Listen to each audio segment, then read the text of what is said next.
pouco do time que vai enfrentar o Internacional na quarta-feira, o jogo que acontece, reitero, na Vila Belmiro. Por quê? Justificativa oficial é o gramado, mas a gente sabe que o gramado não é suficiente para mudar o mando dessa partida, o estádio dessa partida. Enfim, para esse jogo contra o Inter, os atacantes Luciano e Ferreirinha treinaram com o restante do elenco nesse domingo e devem reforçar o São Paulo contra o Colorado. Outra novidade no treino com bola no campo nesse domingo foi o Arboleda, que também participou, mas ainda é dúvida. E o São Paulo, então, pode contar com estes reforços. Dentre os 15 desfalques que teve na última partida, alguns podem retornar no departamento médico. E aí seria importante também contar com esses jogadores. Porque o São Paulo, querendo ou não, busca esse troféu 8º lugar, o troféu mediocridade. E também o Inter vai vir com tudo, né? Tá brigando contra o rebaixamento. Agora tá com um treinador novo, contratou o Abel Braga para 2 jogos, e o Abel Braga, inclusive, já... Nossa Senhora, que começou bem. Meu amigo, como se o Inter já não tivesse problema suficiente, o cara ainda mete uma dessa. É inacreditável. Mano, sério. Não, não sei o que é pior, a declaração ou o pedido de desculpa falando que, não, desculpa, cor rosa, perdão ter falado de você, cor. É um negócio absurdo. Claro que a gente repudia aqui a fala do Abel Braga, não tem nada a ver com o São Paulo, foi na apresentação dele como técnico do Inter, mas, pô, não dá, né? A gente tem a responsabilidade também de não deixar que passe batido falas como aqui disse o Abel Braga, que não vale nem repetir. Se você quiser saber o que aconteceu, basta só procurar em qualquer rede social.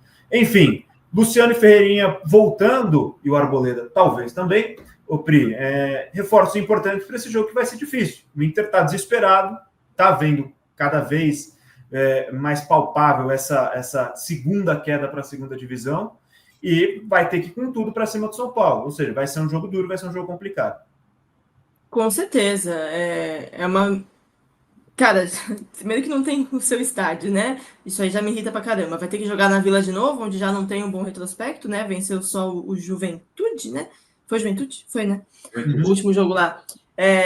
E assim, são 2 retornos importantes. Cara, é que eu acho muito que o jogo contra o Flu é difícil você usar ele para analisar alguma coisa, né? Do tipo, o Luciano fez falta. O que o Luciano ia fazer naquele jogo? Não ia resolver nada, porque se ele fizesse um gol, ia ser 6-1, né? Então, assim, é difícil de usar aquele jogo como base, né? Então, apagando esse jogo da memória, que eu acho que é um pouco de causa também dos desfalques e tudo mais, mas para mim o comportamento do time foi muito ruim. Importante a gente deixar claro, né, o Boni? Para mim, a fase ruim do São Paulo é totalmente culpa da diretoria. Mas, no fim das contas, quem entra em campo são os jogadores. E às vezes eles vão mal também, o que é normal, faz parte e tudo mais. E nesse dia, de fato, foi muito ruim o que o time do São Paulo apresentou dentro do gramado, né? Obviamente que é um reflexo de um time que abandonou o seu futebol. Se a diretoria não liga para o futebol, se seu líder não liga para o futebol, por que você, jogador, vai ligar? É basicamente isso, né? Você é o reflexo do que o seu chefe é. Se ele tá cagando pro time, então você também vai cagar. Então, apagando esse jogo, assim, cara, o jogo contra o Juventude tinha sido um pouquinho melhor. O Luciano sofre uma pancada naquela partida, né? E eu acho que ajuda um pouco a voltar a ser aquele time que é capaz de ganhar do Inter, né? De novo, apagando do Flu do meio, cara, porque ele ferra qualquer argumento, né? Então, são 2 retornos importantes aí. Eu acho que... Não sei se eu colocaria, por exemplo, o Ferreirinha para começar. Eu gosto dessa ideia de dar mais espaço para o Luca, né? Apesar que no jogo lá, achei que eles ficaram todos muito expostos, mas do jogo, né? Não dá para você prever isso. Coitado do Crespo, cara. A gente pede para colocar a base, aí coloca a base, tomou 6-0, mas são coisas da vida, né? Eu acho que vale continuar colocando os meninos, não é culpa deles. E é isso, cara, são retornos importantes. Todo mundo sabe o quanto eu acho o Luciano fundamental pro jogo do São Paulo. E São Paulo tem que tentar ganhar, né? Mas é o que você falou, cara, o Inter vai vir pra guerra, porque eles precisam ganhar. A briga pelo rebaixamento tá surreal, cara. Não sei se a galera viu como tá todo mundo encrafunhado um no outro. Vai todo mundo dar a vida nessa reta final. Não só o Inter, né? O Vitória também. Tem outro ponto também, né? Claro, é importante a volta do Luciano, do Ferreira, ainda mais porque o São Paulo teve que ir com um ataque, com Tapia e Rigoni, para enfrentar o Fluminense fora de casa. Isso já mostra como a situação era dramática. Mas agora, depois de um 6-0, também tem que dar uma resposta, né? Não dá para ficar por isso, tomou 6-0, segue a vida, vamos que tem próximo jogo. Não, tem que dar uma resposta depois de um 6-0, né? E eu espero, pelo menos, que os caras lá queiram dar uma resposta também depois de uma goleada como essa, Renan. Isso, um resultado igual esse 6-0 pro Fluminense, isso mexe muito com o brilho do cara, né? Do ser humano, né? Então, o mínimo de resposta eu tenho certeza absoluta que vai vir, né? Jogo muito difícil. O Inter vai jogar a vida mesmo nesse jogo. É um jogo bem complicado para nós. Mas a gente tem batido muito na tecla das coisas extra-campo, né? E algumas coisas dentro do campo também, a gente tem que pontuar, né?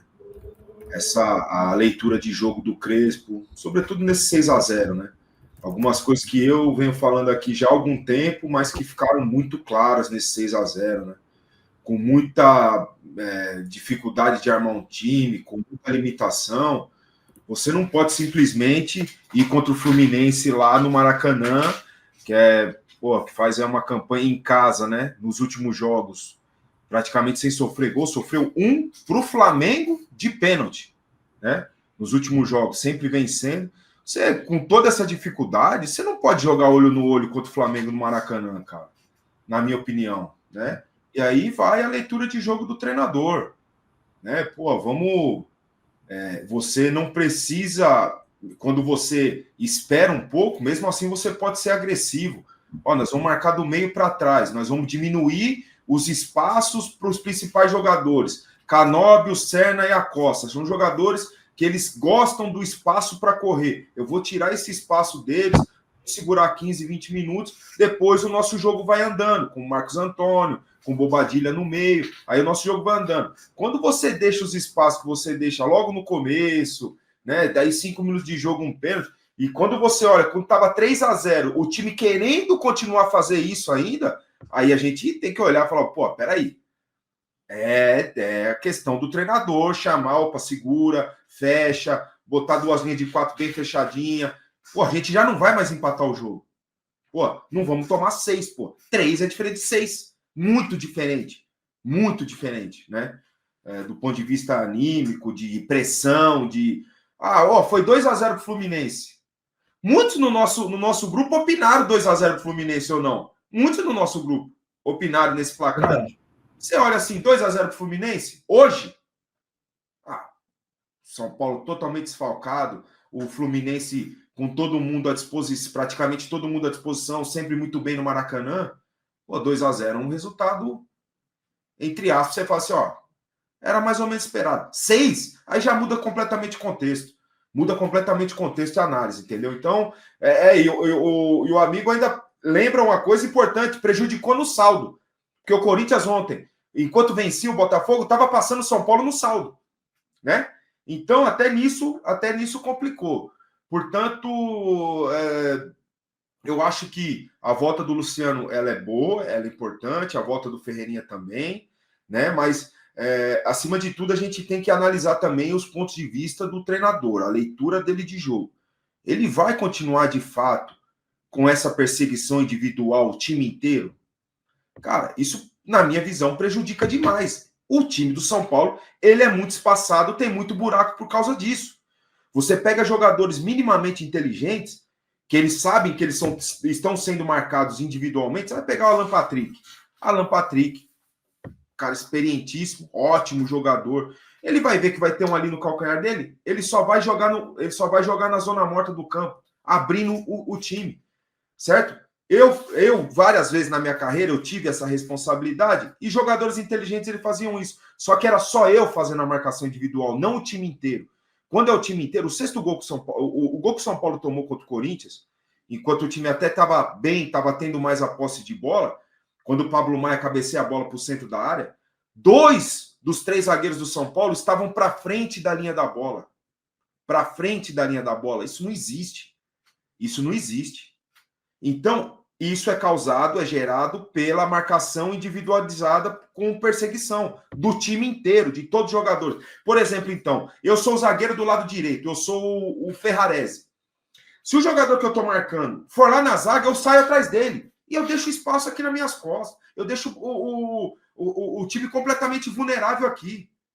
Se algum outro jogador ocupa esse espaço, como é o que tem acontecido, alguém já está atrasado. Alguém já está errado.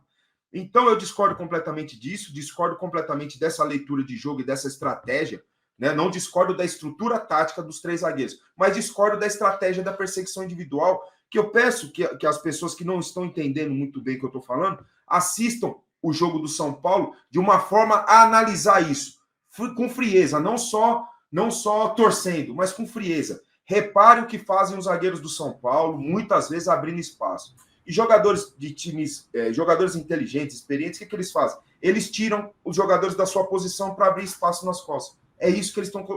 É isso que tem acontecido com o São Paulo. Né? E eu não concordo com essa estratégia. Mas a volta de alguns jogadores aí é importante. O Arboleda, não sei se vai ter condição, mas é importante. Eu daria uma oportunidade como titular para o menino lateral esquerdo que entrou no último jogo no intervalo.